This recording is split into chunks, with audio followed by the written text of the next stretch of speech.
Hello there everybody and welcome back to Movie Screen. Today I'm going to be reviewing the 1977 sequel to The Exorcist, The Exorcist 2, The Heretic, and this is directed by John Boorman and stars Richard Burton, Linda Blair and Louise Fletcher. This tells the story of Regan, once possessed by a demon who still has nightmares and wonders if the demon still lurks inside her. Meanwhile, a priest investigates the death of Father Merrin. Well, after rewatching The Exorcist, I'm really enjoying it. I've got a review for it in the link down below if you want to go and check it out. I decided to give The Exorcist 2 The Heretic a go, and I'd heard nothing but terrible things about this movie. I remember seeing snippets of it back on the TV when I was younger, and I kind of just turned it over because I'm not going to lie, it looked really, really dull. But again, sometimes your mind can change about movies, and I'd never actually sat there and watched the full thing. I kind of just stayed away from it, hearing that it was meant to be terrible. But sometimes when you go into movies with low expectations, you can come out the other end very satisfied. So what did I think of The Exorcist 2? Let's find out. First off, I was very surprised with the cast we had here. Linda Blair returning for the iconic role of Regan. We got Max von Sydow coming back as Father Merrin. And we've got Louise Fletcher, who played one of the greatest movie villains in history of film in Nurse Ratched in One Flew Over the Cuckoo's Nest. And we've got Richard Burton in here as well, who I hadn't seen in any movies, but I heard he was a very good actor back in the day. And Linda Blair is definitely the biggest positive this movie has going for it. She jumps into the shoes of the girl we've seen in the first couple of scenes of the original Exorcist, where she's just really sweet and charming and just basically innocent. And it doesn't feel like it's a different character or anything. She is just basically Regan before she gets possessed. And I really liked it in this film as well. She's, just a very likeable character who's always happy and positive, and you kind of root for her. So definitely the biggest positive is Linda Blair. And when I say the biggest positive, I mean the only positive, because rooting for her is the only thing you root for here. I can't quite believe that the movie studios came up with this idea with the writers and stuff, all got together and said, yeah, that'll do, because this movie is just one big, horrible, jumbled mess. Look, I'm all for sequels being different instead of rehashing the original. I actually prefer it when they do this, but you've got to execute it right, and they just got everything wrong here on every level. William Friedkin actually got an early screening of this before it was released and described the movie as a road accident unfolding in front of your very eyes. And that's exactly what it is. It's an absolute car crash of a sequel, and I'm not sure any director's cut or any remaster could fix this film. And the movie just tries way too many things. One moment where I've got this mind reading device on where Father Lamont and Louise Fletcher's character and Linda Blair are all taking turns to try and connect with this demon that still lurks inside Regan, even though Father Karras supposedly got it out of it at the end of the first movie, but it still lurks. And they're trying to connect with it. To be honest, I don't know what the fuck they were trying to do, basically. But it just reminded me of the movie Insidious, where we go into the further, although you don't see the further, you just see characters like this. And someone will go, come deeper, come deeper, come deeper, deeper, come deeper. And I was just like, oh my God, I'm going to fall asleep here.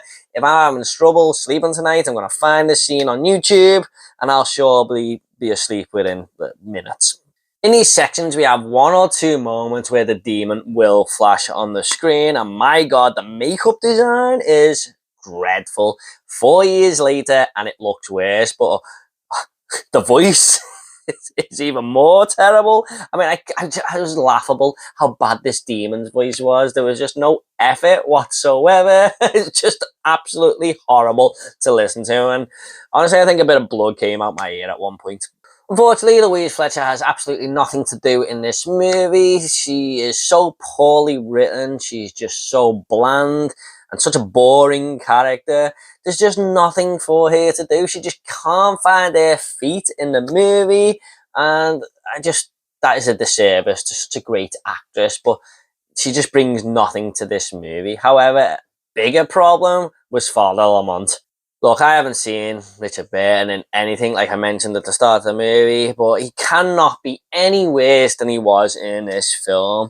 I know he's meant to be a great actor and stuff, but oh my god, man, he was expressionless. He looked sad and depressed all the time. He looked like he didn't want to be there. He was just there for the paycheck. He couldn't wait to get over the finish line and get the hell out of there. And I don't blame him, but he is just such an unlikable character to be around. I hated looking at this guy's face for most of the movie. And what's even worse is the storyline that is attached to him and the path he goes down. Look, this is a very complicated storyline, so I'll try and explain it as best as I can. But at one point in this movie, Father Lamont travels to Africa because he hears that this boy called Kakumo was once possessed by the demon Pazuzu back in the day. So he goes to find Kakumo, and he realizes that this demon attacked as a swarm of locusts, and when he finds Kakumo, he's studying locusts in case the swarm ever comes back and attacks them again. All while trying to find out what happened to Father Merrin at the same time, who was in Africa at one point while this was happening. Look, just stop making movies about locusts. Jurassic World Dominion and this, they don't work. Locusts are fucking boring. And when we travel to these certain parts of Africa in these flashbacks, I don't know why, but the movie just looks dreadful. It is some of the worst cinematography I've ever seen in my life. The whole thing just looks depressing and dull and so barren. It's not a great place to have a location in a movie, and a large portion of it, I hated these scenes when we went back there. It was horrible to look at. I like at one point here too where Father Lamont refuses to ask Pazuzu where Kakumo is, so he wants to ask Christ instead. And when Christ doesn't give him an answer, he goes and asks Pazuzu again. Yeah, I just thought, man, what a quitter. All in the space of 10 seconds, may I add. Look, I'm not going to lie here. This is a film that was very, very hard to keep up with. Everything I've just explained to you within the story there is to the best of my ability. I had full focus on the film and I was getting lost. It just tries way too many things. It's way over ambitious for its own good. And look, Kakumo is sitting there at one point with a giant locust suit on. What is going on here? We also have a big giant letdown of a climax here. We actually go back to the house from the first movie and you think, wow, that is cool. But no, it's just characters being thrown about around staircases, lots and lots of grating, screaming, and locusts, them damn locusts flying everywhere. I could not wait for this movie to end, and honestly, this part of the film just seemed to go on forever. And this brings me to my next point. This movie is just so goddamn boring. I mean, it was the worst 2 hours of my entire life.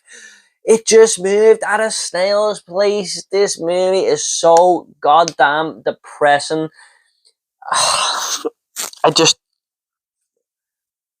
Who thought this was a good idea? I just don't know what was going through their minds when making this movie. It is the slowest paced movie I have ever watched. Look, director John Boorman even came out and said the first movie was the evil and he wanted this to be the good, and that's why he tried something totally different. But how can you have a sequel doing this to the scariest movie of all time? Or that's what it was known as back then. I mean, I'm all for trying things different, Mr. John Boorman, but at least keep some of them themes there. Don't shit all over the fans. Look, I'm just going to be honest when I say this now. I think this is the worst movie I've ever seen. I gave Sleepaway Camp 4 The Survivor a 0 out of 10 on the channel not long ago, but that is not really a movie. That's 10 minutes of footage compiled with a montage of scenes from Sleepaway Camp 1, 2, and 3. So I can't really count that as a full movie. However, as a fully fledged motion picture, The Exorcist 2, The Heretic is the worst film I have ever seen. I hated every single second of this movie. It's an absolute steaming pile of dog turd. Not just the worst sequel, not just worst horror sequel, it's the worst movie I have ever seen in my life, and I will be amazed if anything tops this. There's movies you can watch with your friends and have a few drinks because they're that bad. You can get a few laughs out of it. This isn't one of them. You could not watch this with friends and just point out all the bad stuff because everyone will be asleep after 30 minutes. Totally terrible. I mean, everything about this film, I just hated. I just wanted it to end. I hate this movie.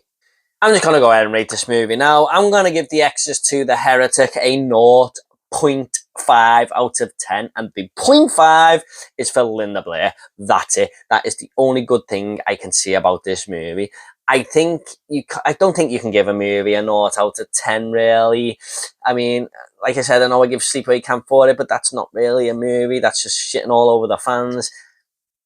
John Boorman tried here, but he just got everything wrong in every way. I don't recommend this movie to anyone. Even if you want to watch a few Exorcist movies leading up to the new Exorcist film, you can skip this one. It is just not worth your time. It's 2 hours of my life I'm never going to get back, which is sad. Okay, guys, at the end of these reviews, I always like to leave a little fun fact. Now, a fun fact for The Exorcist 2 The Heretic is that in the early screenings of this film, fans were getting really angry after about 30 minutes of how bad this movie was, and they actually chased the makers of this film out of the cinema. One audience member said, the people who made this pile of shit are in this room right now, and that's what led to them being chased down the road. So, yeah, I mean, I hope no one got hurt, but that's kind of funny to me, because this movie, it really is that bad. Okay, guys, I hope you all enjoyed this review. Please consider giving this video a like and subscribing to this channel if horror is your sort of thing. I don't really think you can call this a horror movie because there was nothing scary about it, really, but there you go. And don't forget to leave your comments down below. Have you seen this movie? What did you think of it? Please let me know. I would love to hear your thoughts. Thanks so much, everyone. You all take care, and I'll see you on the next video.